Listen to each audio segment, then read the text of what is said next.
Hello friends, स्वागत है आप सभी का हमारे चैनल को स्टडी में। मैं इकबाल बेस्ट। इस वीडियो के माध्यम से दोस्तों आपके यहाँ पर कराऊंगा रदरफोर्ड का परमाणु मॉडल। दोस्तों जी हाँ दोस्तों, जो नाभिक के आधार पर परमाणु मॉडल दिया था दोस्तों रदरफोर्ड ने, उसको यहाँ पर आप देखेंगे आराम से विस्तार पूर्वक। और देखिए दोस्तों, शुरू करने के बड़े छोटे से एक दरख्वास्त करना चाहेंगे, यदि आपने हमारे चैनल को सब्सक्राइब नहीं किया दोस्तों अभी तक, तो प्लीज़ हमारे चैनल को सब्सक्राइब कीजिए और बेल आइकन को प्रेस करना ना भूलिएगा दोस्तों, ताकि हमारी वीडियोज़ के नोटिफिकेशन आपको प्रथम प्राप्त हो सके। तो आज शुरू करते हैं दोस्तों, आराम से आप देखेंगे रदरफोर्ड का नाभिक के परमाणु मॉडल।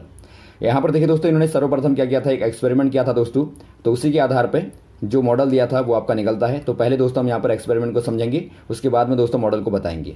तो यहाँ पर देखिए सर्वप्रथम दोस्तों एक यहाँ पर स्रोत होगा दोस्तों, जो कि आपका अल्फा कणों का स्रोत होगा। अल्फा कण दोस्तों आपको पता होगा, आपको हमने बताया था कि एक जो हीलियम होता है उसका नाभिक माना जाता है दोस्तों। 2,4 वाला जो आपका हीलियम होता है उसका नाभिक दोस्तों अल्फा कण को माना जाता है, उसके समान ही माना जाता है। तो अल्फा कण जो होते हैं दोस्तों आपके धनात्मक होते हैं और ये दोस्तों रेडियो एक्टिव होते हैं।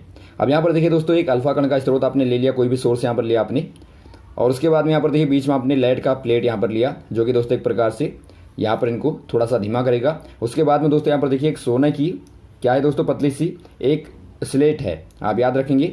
सोने की दोस्तों एक प्रकार की क्या है, छोटी सी यहाँ पर पत्ती है, आप याद रखेंगे दोस्तों।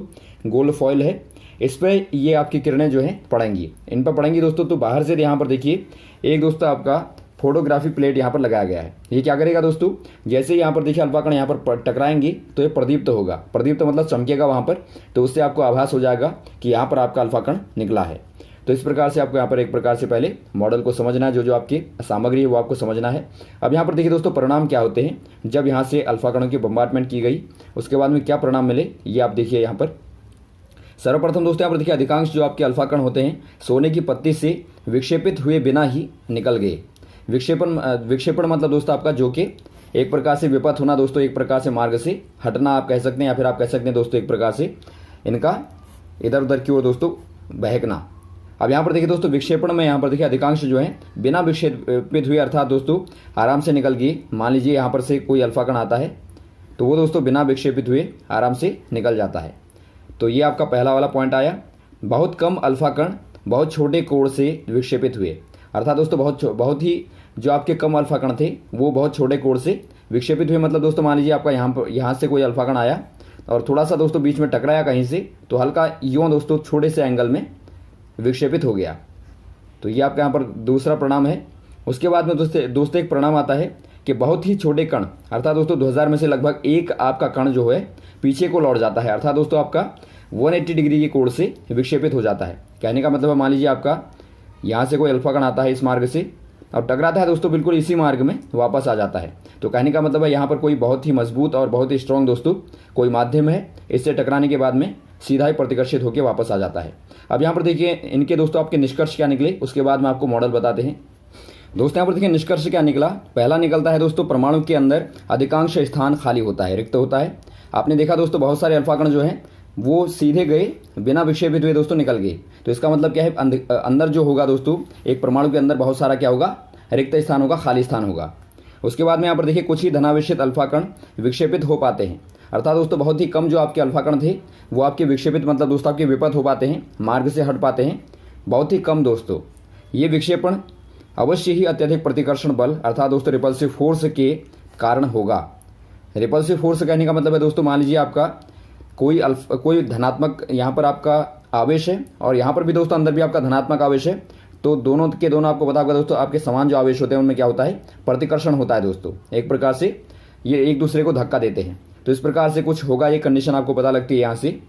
तो इससे यह पता चलता है कि थॉमसन के विचार के विपरीत परमाणु के भीतर धन आवेश समान रूप से बंटा नहीं रहता।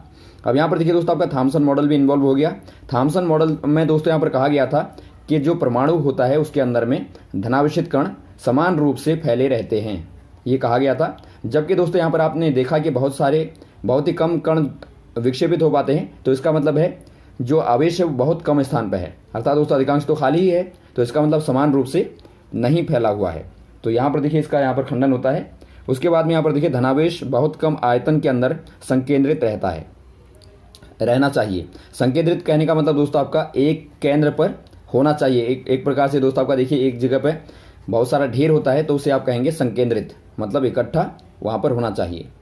तो संकेंद्रित होना चाहिए, ये धारणा बनती है जिससे कि धनावेशित कण विक्षेपित या प्रतिकर्षित हुए।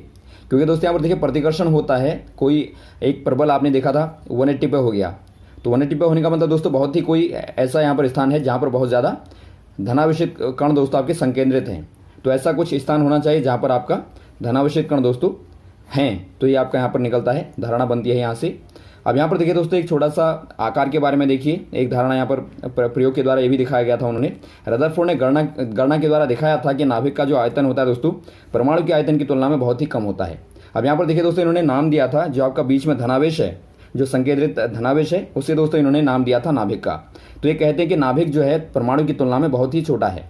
कहने का मतलब मान लीजिए आपका एक बहुत बड़ा मैदान है, तो उसकी तुलना में दोस्तों नाभिक एक गेंद है। तो इस प्रकार का यहाँ पर देखिए इन्होंने दिया था। और इनके अनुसार दोस्तों परमाणु की जो त्रिज्या है वो लगभग आपकी होती है 10⁻⁻10 मीटर, और नाभिक उसकी तुलना में होता है दोस्तों त्रिज्या में 10⁻⁻15 मीटर, जो कि बहुत ही छोटा है।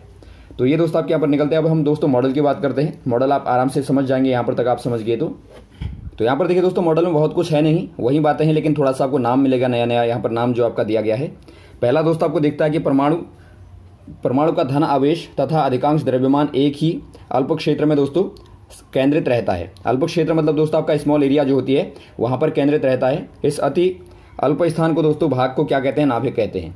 अब यहाँ पर देखिए दोस्तों उन्होंने बताया था कि बहुत ही छोटे स्थान पर क्या होता है, धनावेश होता है। तो ये स्थान दोस्तों उन्होंने क्या कहा, इसे नाभिक का नाम दिया। नाभिक मतलब न्यूक्लियस का नाम दिया दोस्तों, तो इसे नाभिक कहा उन्होंने।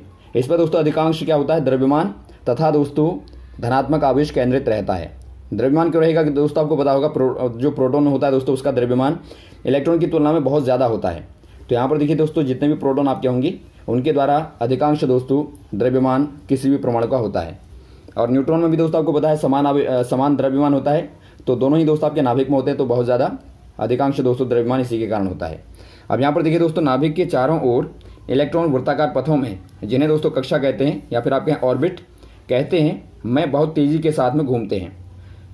अब यहाँ पर देखिए दोस्तों ये भी एक महत्वपूर्ण बात बताई उन्होंने कि जो आपका नाभिक है, नाभिक के चारों ओर जो इलेक्ट्रॉन होते हैं दोस्तों वो आपके मुख्य कक्षाओं में, अर्थात जिनको आप ऑर्बिट बोलते हैं, उनमें चक्कर लगाते हैं, बहुत तेज़ी के साथ में घूमते रहते हैं दोस्तों।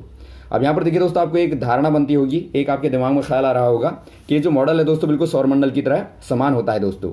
आप जहाँ पर देखते हैं कि सूर्य एक प्रकार से नाभिक हो गया और उसके चारों ओर दोस्तों आपके जो ग्रह घूमते हैं, तो वो दोस्तों एक इलेक्ट्रॉन के समान चक्कर लगाते हैं। तो उसी के दोस्तों समरूप एक प्रकार से आप कह सकते हैं।